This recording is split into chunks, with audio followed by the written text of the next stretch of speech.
Welcome to Vicious Whispers with Mark Tullius, your source for horror, sci-fi, suspense, and all things violent. Thank you so much for joining me today on Vicious Whispers with Mark Tullius. Today, we have the short story, The Infidel's Prayer. That'll be at the end of the episode. First, I need to talk about Universal Studios. Why? Because I had to go there on Wednesday. I was given the opportunity to go there on Wednesday. It was actually really cool. Not so much the park. I don't know. I guess it's awesome. It's not something I would want to do again for a while. But because we went and there were no lines, that part of it was awesome. And the rides we did go on were cool. Yeah, I'm 50 years old. I'm not a huge fan of movies or how they're made. Like, that's not really exciting to me in TV. But it was really cool to see how much my kids enjoyed it. The rides were pretty good, but short. And there just weren't a whole lot. But I'm not going to bitch about it. The Harry Potter thing was really cool. I only went on that once. By the end of the day, I was like, you know what? I did enough. I walked enough. I am done. So I got to practice some German and send a couple emails. But it was really nice turning off work. My wife took off work. She's a lawyer. She shut down her office for the day. She still had to check in and everything else, but she did an amazing job of just having fun, enjoying the family. I did the same, barely checking my phone. So it was really cool. I might have been thinking about different ways people could die at the amusement park because I've been working on trying not to die at Ghostland. That may have been happening, but I wasn't saying that stuff out loud, and my family had no idea. So, and I probably wouldn't do that because I was trying to be present and enjoying the moment. But what else has happened? Got a lot of stuff done this week. Lots of it was business related, having to. It's all boring stuff. I don't even want to bore you with it, but it's redoing all my links, making sure I had all the correct links to audiobooks, print books, all that for promotions, all that sort of stuff. That way it's in one place for my assistant, for myself, easy to deal with. Having so many different books makes for a lot of different links. On top of that, then it was scheduling all of the next set of free books and discounted books that I'll be giving out for the next 3 months. So I think there are 14 or so books, and each of them I'm either discounting the audiobook or the ebook, or some of them at the same time. I'll let you guys know what happens with that. Right now, what's really cool is I just put out 25 Perfect Days, my dystopian novel, mosaic novel. It's a collection of 30 interconnected short stories. A blend. Most of them were just written as pure horror stories that are set in the future. And I decided to put them all together because my wife is brilliant and told me I should do that. And I listened to her. So thank you, Jen. That is free on Kindle right now. If you got the Kindle app, you can download that for free. That is free until the 12th. Today it has had over, I believe, 800 downloads, which is cool. And I put the new cover out. So it is, man, I'm such an idiot too. I messed up and I put the new cover, but it was the incorrect new cover. And I launched it free today. And then after a couple hours, I realized, I was like, oh shit, that's not the right cover after all. So I put out the new cover, the blue one. And so that is now out, but it's doing really well. So excited to see how many people are downloading it. That one is definitely a different type of book. But I think people enjoy it, especially if you like a little bit of a challenge. I'd say one of the biggest complaints is there are just so many characters and you can't care that much about them because they are going to probably die. Not necessarily. Some people are good, some are evil, some pop back in and out. But if you like that sort of thing, check it out. It's free. If you don't like it, stop reading it. No biggie. And don't leave a fucking review. Please. Pretty please. Sorry for poor language. You probably can't see it behind me. I had it on there, but the screensaver's on, and I'm lazy and don't feel like turning around and showing it to you. But, I'll just put up a digital image of the new cover. Bam. No, let's do it over here. Bam. There it is. So, it says dystopian, but that's about it. I'd much rather have this one, which is still for the hardcover and the audiobook right now. That's my buddy Carl's. I like that one. It just doesn't say it's a dystopian. So that's why we're using this one. So hopefully it is working. It seems to be attracting people, letting people know what the story is. That's all I should care about as an author. I shouldn't really give a shit what the cover looks like, whether or not it's something that I would want. I had the instinct not to like it because it's too commercial, but it only makes sense. Like, why I want people to read it. I want people that like dystopians to read it. Let them know it's a dystopian. So hopefully now more people will check it out. Again, that is free until the 12th. Then right after that, starting on the 11th through the rest of the month, Somber Stroll and Morsels of Mayhem. Both of those audio books are going to be 99 cents. And both of those ebooks you can get for free by going to my website, sign up for the newsletter. I think Somber Stroll is free everywhere. I'm not sure. Got to check it out. Or 99 cents. Anyhow, that's happening. And then Untold Mayhem, that audiobook, which is a pretty awesome audiobook, probably one of my favorites because it's a multi-cast. I think there are about 9 different authors on that one, or 9 different narrators on that one. So that one's pretty cool. That one is $2.99 on Chirp, Barnes & Noble, Spotify, Apple. So, or you could always pick it up on Audible. Yeah, do that. Make me more money. Then the Untold Mayhem Kindle copy will be free December 15th through the 19th. So that's coming up too. After that, it's going to be Ain't No Messiah free around Christmas time. I thought that was perfect timing. And the audiobook will be $2.99. But I'll let you guys know as that comes up. Anyhow, all that, scheduling all that takes a long time, especially if you're like me. And then you're getting upset about it. You're like, why am I even doing this? But it's all good. Master plan. I want to be successful, so I have to take the steps. If that means I do some tedious ass shit like that instead of creating like I want to, then so be it. But it's all good. I still got a lot of shit done this week. I've got a lot of reading done. I got a new book. I have not checked this one out yet. Skinflix by Duncan Ralston. Kind of afraid to check it out, but I know it's going to be awesome. A gruesome threesome of splatterpunk horror from the author of Womb. So yeah, if you guys have read Womb, I'm guessing it's going to be pretty cool. So that will be this weekend. That'll be my special treat after I get done with the current assignment. I do have to set my own assignments. I have to prioritize stuff. It is hard. If I don't do that, I get completely overwhelmed because right now there are so many projects, and some of them I'm having to say, hey, send me whatever you have. I'm going to take a look at it as soon as I'm done with A, B, and C. I'll try to get it in sooner, but it helps me a lot having something like that. So that part could be difficult. I did just get notes back from Duncan on the death scenes, which is awesome. Really liked how much he liked my favorite ones, what he added to it all. And so now I get to go back in. I'm going to flesh it out some more, give it back to him, and then have him fix it all because I know I've probably fucked it up. But at least, no, it's a lot of fun. I think that one's going to be super cool. The book itself is awesome already. He did an amazing job with that. But having that kind of ability to kind of play, to kind of set some of these scenes, that's awesome. So I appreciate that. I think it's going to be a super cool book. That is going to be coming out next year. But my assignment I am prioritizing right now is finishing Try Not to Die Back at Grandma's House, the main story, just so I could hurry up and get that out on Kindle Vella. I want to try that format. I was going to do a Wild West first, but we're taking a long time on the editing process, which is fine because I don't want to jump the gun on that one. I want to do a good job with that release. That's book number 5. So that one's finished. We just have to finish editing it. Then I'll put that out on Vella, following up Try Not to Die Back at Grandma's House. That one's only about 10,000 words. That's a much shorter one than usual. It's the first of the short stories. And that is what I'm hoping to base the board game off of. I still need to create that board game, but it's all right here and in all my notes. And that's why I wrote this short story. So Trying to Die Back at Grandma's House, maybe I will have it out by the end of the year on Vella. I am not sure. We'll see. It's going to be cutting it close. I posted something the other day saying that I felt like such a failure because I have not published anything this year, and I have to accept that. Not that I really wanted to, and I was planning on it, but just didn't happen. Every other year, I published, I think, 2 or 3 books. Not that many. I think I have about 14 or so out right now, and that's over about 10 years. So 1.4 a year. This year, nothing.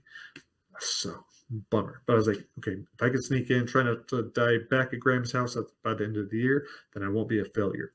But the whole failure thing is a joke because I know what's coming this next year and it's going to be awesome. So being able to see what's coming in the very near future, I often underestimate things. about when I will have something finished. But it is nice to see, like, okay, in this next year, I could legitimately have 5 to 6 releases, with 2 of those being smaller pieces. But I mean, there's a lot. So, Trying Not to Die in the Wild West will be next year for sure. Trying to Die in a Hellhole, which is a short story by John Palsano, will be out next year. Trying to Die at Ghostland will be out next year. Trying to Die at Death Fest better fucking be out by next year. That one is taking a while. It's so close too. But it's all good because there's all these different ones to work on. So I can't trip. I just have to accept, like, hey, yeah, whatever. However they land, they're going to land. But all those should land in 2023. I think Caitlin, hers should as well. Trying to Die at summer camp. I want to do more work on Our Fucked Up Little Family, but I'm not going to promise that coming out next year because it probably won't. I want to work on The Bridge, which is the second book in the Tales of the Blessed and Broken series. That probably won't happen either. I'll probably work on it, but it won't be released for sure. But the possibility is in all these different Try Not to Dies. And Try Not to Die in a Dark Fairy Tale, like that will probably be, that'll be done next year. It probably won't be, maybe it won't be published till the following year. And I got to think about how many books, how much money I could put into the releases and all that kind of stuff. But I would say probably 5, let's underestimate, but let's say 4 to 7 projects next year that I will release. So that is pretty awesome, especially seeing the growth in the podcast, seeing the growth of my readership, and listenership. So that is super cool. By doing the book with Duncan, that's going to grow. Every book that I do with a new author just expands my reach, expands their reach. So it's such a cool thing. It's such a great collaboration. And I'm thrilled that these people have decided to spend that time doing it with me when they could just be creating their own stuff. So that is awesome. I appreciate it. And that is what is coming next year. Possibly the end of this year. Maybe. But we'll see. Not to get your hopes up by now. I bet there's some other stuff I've meant to talk about. I just forgot. But that's all right because I'm excited about what's about to happen. I am about to do my yoga session because it's Thursday night. I usually put this out Friday morning, but I decided to film it tonight so I don't have to worry about it in the morning. Don't have to be stressed. All I have to do is write my newsletter really quick. So I was like, film it tonight after dinner. Just did that. And after this, I get to do a 30-minute yoga session with my son. I'm doing a new one on inner dimensions. It's called the Elements of Power Yoga for anyone who's interested. But it's super cool. I'm enjoying it. It's difficult. I'm on day 4. Haven't been able to do it I did one day with George, and the next 2 days we did it on our own because we couldn't work out together. But tonight I get to do it with my son. He swears that he's going to do the whole thing. That way he will earn a little dessert. So lucky him. But that's super cool for him to do the yoga. I think that's awesome. Just having that time, even if it was simply to relax and unwind and breathe and meditate a little bit, like that's amazing. And if you haven't already done so, please like, share, subscribe, all that wonderful stuff. Come on, I would do it for you. Probably. If I liked you and your stuff. I would, like, if your shit was garbage, I'd be like, dude, I'm not liking that. I'm sorry. It's terrible. But I'll just pretend I didn't see it. So just do that. You don't have to put a thumbs down. Either like, share, subscribe, or all the above. I'm going to end this, and you guys can enjoy this short story. This is called The Infidel's Prayer. It is off of Twisted Reunion, narrated by Tee Quillin. Hope you guys enjoy it. Have an amazing week, and I will talk to you later. Peace.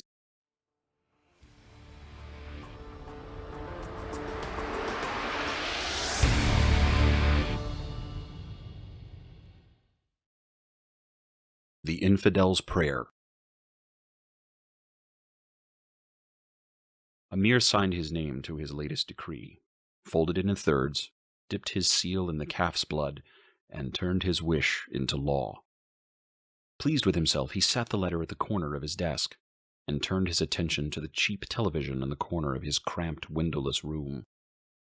For 2 months, he'd been trapped here behind the gates. The Americans had gotten too close. He could no longer be seen in public, no longer walk the town square to give coins to the children, or to taste the Lady Cabrera's dates or cherries. A loud knock at the door sent Amir to his feet. It was only 10 o'clock, and he had given orders not to be disturbed until lunch. He didn't hide his irritation when he asked, "Who is it?" It is I, Your Excellency, Rahim. What is it? I'm sorry to disturb you, but we have a problem. Americans? Rahim shook his head. It is the prisoners. Amir opened the door. Get in here and explain yourself. Rahim lowered his head and entered the room, his bloody hands working back and forth on a filthy handkerchief. He raised his eyes, looking more like a lamb than the bull of the man he was. They won't bow. What? I'm sorry, Your Excellency, but I cannot bend their will. They say they will not be broken. You disappoint me, Rahim. They are but men, barely more than boys. They're not even military. They're infidel. Yes, I understand, but they will not budge. And the crowd grows by the minute. You can't handle it? Rahim straightened to attention, his massive forearms flexing as he clenched his scarred fists. I can handle it, but my approach may not be as Your Excellency wishes, especially with nearly the entire town bearing witness. Amir pointed to the door. Go and do as you must. I have your permission? You have my blessing. Once Rahim left the room, Amir moved to the 3 computer monitors lining the back wall. The crowd gathered around the eastern court was the largest he'd seen. They'd come to witness the young men who'd openly opposed Amir. Soon they would discover their fate. That was good. Even the most devoted follower needed a reminder. Amir admired himself in the full-length mirror. He was the image of excellence, from his perfectly creased beret to his shining black boots. To complete his outfit, Amir removed his sheathed sword from the gilded display case, attached it to his belt, and headed for the door. To hell with the Americans. These people, his people, needed to see his face. Just as he pulled open the door and stepped into the hallway, a loud cheer erupted. He glanced back at the monitors and could see nothing but the maniacal crowd jumping up and down.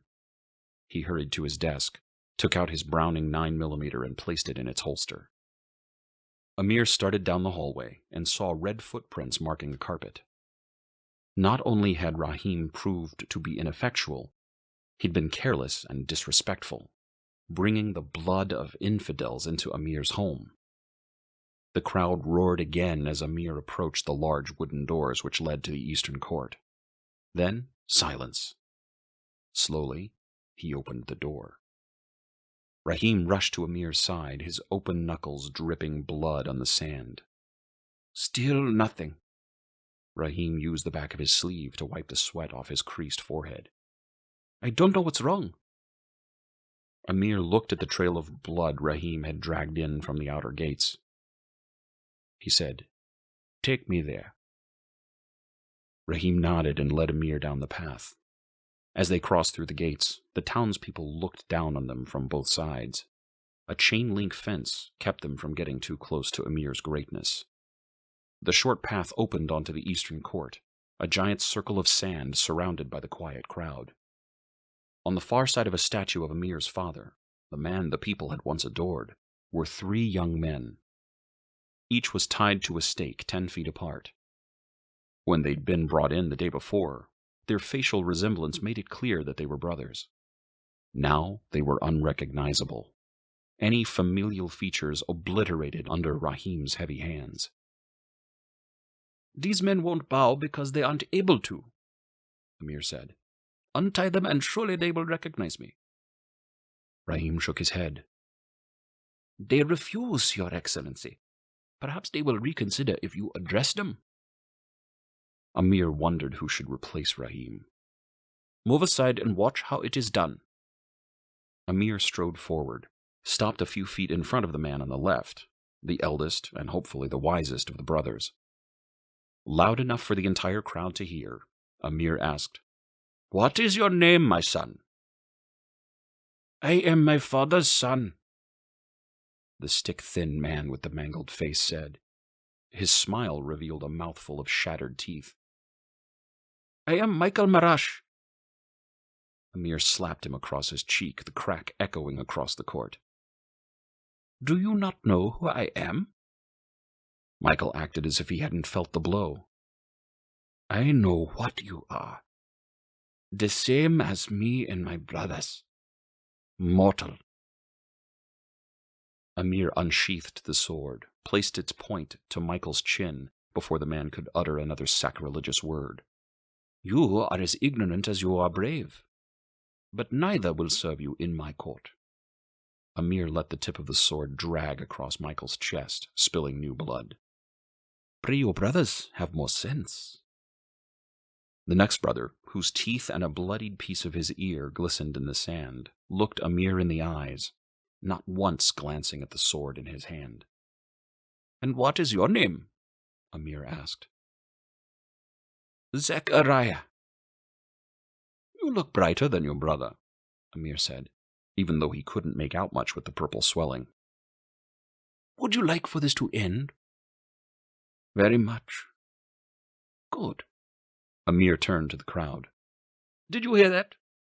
This young man would like for this to end. He is a man of reason. He will bow down to me." The crowd cheered, but not nearly as loudly as they had when Rahim had been working with the brothers. "You misunderstand," Zechariah said. "I bow to no man." Amir whirled around and drove the sword through the insolent man's thigh. Zechariah's cry was drowned out by the crowd. Amir stuck his face an inch from Zechariah's. "You want to rethink that? I have all day." Zechariah shook his head, grimaced when Amir pulled the sword out and shoved it through the other thigh. Another cry. "Pathetic fools!" Amir sheathed his sword. The first two brothers groaned and wailed as Amir walked to the third man. "And you?" he said to the big-bellied brother. "What is your name?" "Hassan." Amir took the 9mm from his holster and made sure Hassan saw it. "I want you to listen closely. You can save your life and the lives of your brothers. Don't you want to?" "We already saved, sir. You can be too if—" The blast of the gun cut the sentence short. He splintered Hassan's left kneecap. "I can be saved?" Amir fired around into the other knee, and then returned to Rahim, who looked as if he wanted to say something, but wisely remained quiet. Amir ordered him to ready the spears, and screamed at him to hurry when Rahim hesitated. The crowd went wild as the soldiers trudged out the 6-foot-long spears and inserted them into metal holders beside each stake. When each of the glistening spears was in place, Amir raised his hand to signal for silence. Speaking to the crowd, Amir said, "I do not ask much of my people, but I will not tolerate disrespect. Still, as a kind and just ruler, I will give them one last chance." Amir then asked the brothers, "Will you bow?" Michael said, "You can hurt us now, torture us every single second for the rest of our days, but it will end, and we will be welcomed into God's arms and an eternity of bliss. So no, we will not bear false witness." Amir signaled his soldiers to proceed. He shouted to the crowd, "I cannot help those who refuse my hand." The soldiers untied Michael and his brothers from the stakes, leaving their arms bound. Michael said, "We are not trying to be disrespectful, but we cannot bow to a golden idol." "Raise them," Amir shouted. "Raise them high." 4 soldiers surrounded each of the brothers and hefted the men onto their shoulders. Speaking over the cheering crowd, Michael said, "We believe in one God." His voice was soon drowned in the cheers as the soldiers pressed them high into the air, where they hovered over the spears. The brothers prayed as one. "The Father Almighty, creator of heaven and earth." "Impale them," Amir screamed. The soldiers dropped the young men, the schlop of spears tearing through fabric and flesh as the brothers cried to their heaven. The crowd crowed their approval as the young men slowly slid down the poles. Amir was used to men screaming, but not like this. as if they were in the chorus of the damned. All they had to do was bend to him. Michael was more than halfway down the pole, only a few feet of blood-slicked steel sticking out below him. Amir stepped to Michael's feet, dangling over the ground. The skin over Michael's upper chest stretched a few inches up the spear, pointing to the sky. All three of the screaming brothers reached the blood-soaked sand at nearly the same moment. Zachariah's spear had ripped through the side of his neck, a fountain of red flowing on both sides of the steel. Hassan, the shortest of the three, hadn't been so lucky, but even he continued to sing despite the spear exiting his right eye socket. The crowd stopped cheering, and the entire court went silent except for the brothers' everlasting "Ah!" As if they had planned it, the three men finished their scream. "Amen!" Amir turned, found Rahim standing wide-eyed next to the statue of Amir's father. "Lower the spears," Amir ordered. Rahim hurried to the switch. The gears grated beneath the ground and the spears tilted toward the statue. Each of the brothers was now positioned to show Amir's father's statue the respect it demanded. But the crowd did not cheer. As the blood pooled beneath him, Michael turned his head to the side and looked at Amir. "We are not bending for you. We are not bending for you. Only God." Rahim ran to Amir's side and whispered, "This shouldn't be, Your Excellency. These men are not natural." Amir's fury at his first-in-charge blazed in his eyes. The man was no better than a superstitious little girl. "The spears are holding them together. They will bleed out like everyone else." "No one has lasted this long," Rahim said. "They should be dead." Amir backhanded Rahim across the face, stunned the man into silence. "And they will be."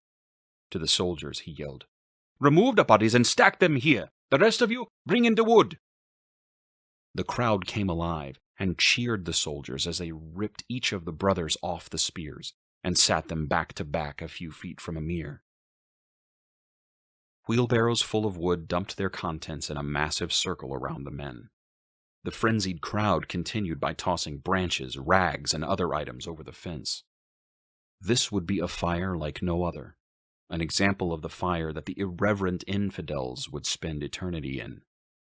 Michael took Amir's attention away from his people. "God forgives you." Amir didn't acknowledge the blasphemous remark, simply strode to the edge of the court. He pulled Rahim to him and said, "Douse them in gasoline." Rahim picked up the can by the entrance and walked to the brothers as branches continued to rain down. He said something to the men as he poured the liquid on them, but Amir could not hear the words over the chanting crowd. He didn't need to. Rahim had already proven what kind of man he was that day, but as long as the crowd couldn't hear it, his words didn't matter. Rahim emptied the can. Amir beckoned a soldier to bring him a lit torch. When no more liquid came out of the container, Amir tossed the torch, and the fire exploded, flames 50 feet high. The intense heat drove Amir and the crowd back from the pit. On the outskirts of the blaze, Rahim's body writhed until he was nothing but charred debris for the other soldiers to consider. A voice from above shouted, "The statue!" Amir hoped it was a mirage, a trick of the flames playing on his eyes. The face of his father's statue was melting. It looked like tears. "It's titanium," he said, wondering if the sculpture had lied. "It can't melt." But the tears continued to drip down his father's cheeks.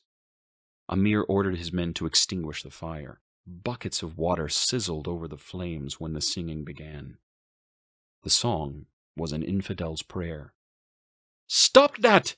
Amir shouted at the crowd, disgusted that anyone would dare cross his decree.